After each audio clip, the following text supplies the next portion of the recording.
একজন শ্রমিক তার যেমন মর্যাদা আছে ইসলামে এবং তার যেমন অধিকার আছে, পাশাপাশি তার জন্য জিম্মাদারিও আছে। ইসলাম সবসময় মর্যাদা এবং জিম্মাদারি ব্যালেন্স রক্ষা করে। ইসলাম সবসময় মর্যাদা এবং দায়িত্বের মাঝখানে ব্যালেন্স রক্ষা করে। একজনকে এতটুকুই অধিকার দেয়, তার দায়িত্ব যতটুকু। দায়িত্ব দিচ্ছে, অধিকারও দিচ্ছে। শুধু অধিকার দিচ্ছে, কোনো দায়িত্ব নাই এমন না। একজনকে ইসলাম অধিকারও দিচ্ছে এবং ওই অধিকার অনুসারে তাকে দায়িত্ব ইসলাম প্রদান করছে। একজন শ্রমিক, তাকে দায়িত্ববান হতে হবে। একজন শ্রমিক যে শ্রম দেওয়ার জন্য সে চুক্তিবদ্ধ, ওই সময়টুকুর শ্রম তাকে অবশ্যই পরিশোধ করতে হবে, এটা তারও জিম্মাদারি। এমন না যে আমি ফাঁকিবাজি করব, আমার কাজকে সময় মতো করব না, বা ফাঁকিবাজি করে মাঝখান থেকে অন্য কাজ যে আমার সময় ব্যয় করব আর পূর্ণ পারিশ্রমিক আমি দাবি করব, এটা শ্রমিকের জন্য ইসলাম এই নির্দেশনা দেয়নি। শ্রমিককেও এটা মনে করতে হবে। আল্লাহ রাসূল বলেন, আলা কুল্লুকুম রাইন ওয়া কুল্লুকুম মাসউলুন আন রাইয়াতিহি। তোমাদের প্রত্যেকেরই জিম্মাদারি আছে। মালিকের যেমন জিম্মাদারি আছে, ঠিক এমনি ভাবে শ্রমিকেরও জিম্মাদারি আছে। মালিকও তার জিম্মাদারি পালন করবে, শ্রমিককেও তার দায়িত্ব ভুলে গেলে চলবে না।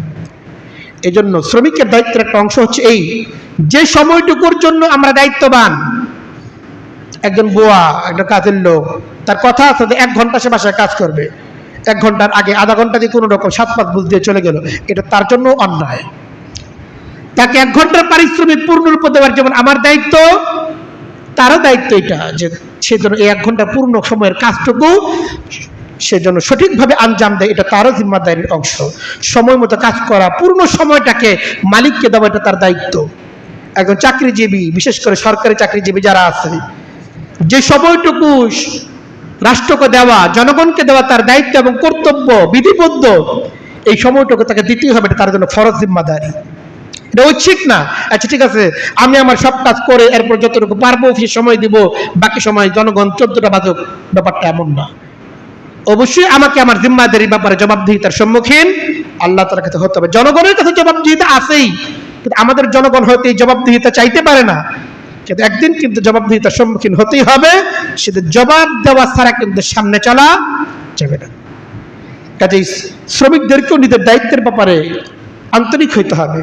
এই কাজটা যদি আমার নিজের কাজ হয়, দোকানের কর্মচারী, ব্যবসাটা যদি নিজের হয়, তাহলে যেভাবে করি, মালিকের যখন কাজ করব তখন কাজটা ওইভাবেই করা দরকার, কিন্তু এইভাবে হয় না। একটা রিক্সায় উঠলেই বোঝা যায় এটা কি মালিকের রিক্সা নাকি অন্য কারো রিক্সা। একটা রিক্সা উঠলে রিক্সা চালকের যে চালানোর স্টাইল এটাই বলে দেয় এটা কি তার নিজের মালিকানা না অন্যের মালিকানা চালাইতেছে। এটা কেন? তার মধ্যে সে আন্তরিকতা নাই, তার উপর যে জিম্মাদারি আছে এই জিম্মাদার অনুভূতি তার মধ্যে নাই। আমার নিজেরটা হলে আমি যেভাবে চালাইতাম, অন্যটা যখন চালাইতেছে আমার দায়িত্ব ওইভাবেই চালানো, এটাই আমার জিম্মাদারি। সর্বক্ষেত্রে এই বিষয়গুলোকে আমাদের অবশ্যই মুমিনদের জন্য ফলো করতে হবে, নিষ্ঠার সাথে কাজ করতে হবে। আমার তো আর প্রমোশন হবে না, এত কাজ করে লাভ কি?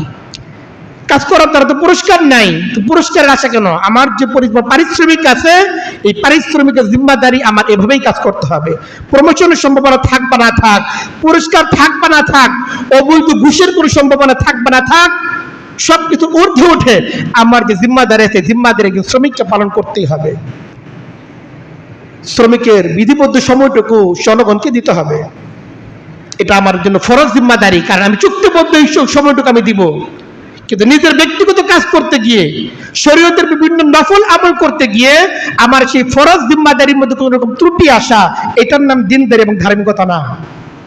অনেক সময় মনে হয় সরকারি কর্মচারী তার অফিসে থাকার কথা, মসজিদে আইসা ওই সময়টুকুতে কোরআন তেলাওয়াত করতেছে তো করতেছেই, ওদিক দিয়ে একজন লোক কিন্তু এসে তার জন্য দাঁড়ানো আধা ঘন্টা ধরে, তার খবর নাই। এই কোরআন তেলাওয়াতের নাম দিনদারি না। আপনি ফরজ নামাজ পড়বেন, সুন্নত পড়বেন, এত দীর্ঘ সময় নফল পড়ার জিম্মাদারি আপনার না। আপনি এখন গিয়ে আপনার যে জিম্মাদারি আছে, আপনার দোকানের জিম্মাদারি, সেই জিম্মাদারি পালন করতে হবে। আর নফল আপনি ব্যক্তিগত সময়ে করেন, যেই সময়টা আপনার কারা দেওয়ার জিম্মাদারি না। এই সমস্ত দিনদারি বিষয়গুলো আমাদেরকে বুঝতে হবে। আমরা দিনদারি সংজ্ঞাটাকে এমন ভাবেই ধার্য করছি যেটা আসলে দিনদারি না, দুনিয়াদারির সঙ্গে এমন ভাবে ধার্য করছি এটা দুনিয়াদারি না। এই জন্য আল্লাহ তাআলা আমাদের সকলকে শ্রমিকের যে মর্যাদা, সেই মর্যাদা অনুভব করার এবং শ্রমিকের যে অধিকার সেটাকে দিয়ে দেওয়ার, এবং আমরা যারা বিভিন্ন ক্ষেত্রে যারা শ্রম যারা দিচ্ছি তাদেরকেও এই শ্রমিকের যে দায়িত্ব এবং কর্তব্য আছে সেই বিষয়গুলো বোঝার তৌফিক দান করেন। ওয়া আখিরু দাওয়ানা আলহামদুলিল্লাহি রাব্বিল আলামিন।